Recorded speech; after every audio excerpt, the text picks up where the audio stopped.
كتاب جاءنا في دفتيه من الإعجاز ما امتدت قرون.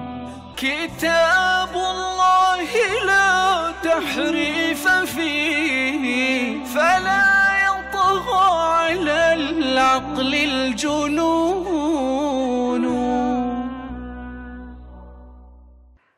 السلام عليكم.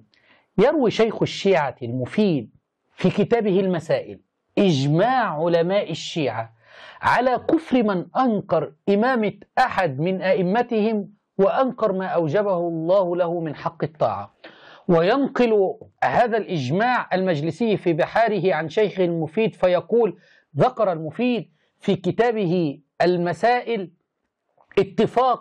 اتفقت الإمامية على كفر من أنكر إمامة أحد من الأئمة أو أنكر ما أوجبه له الله من حق الطاعة.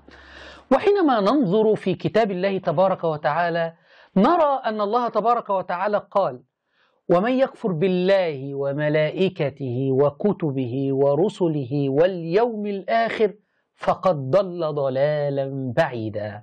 فأين نجد في هذا الكتاب يا عقلاء الشيعة ومن يكفر بإمامة الأئمة الاثني عشر فقد ضل ضلالا مبينا؟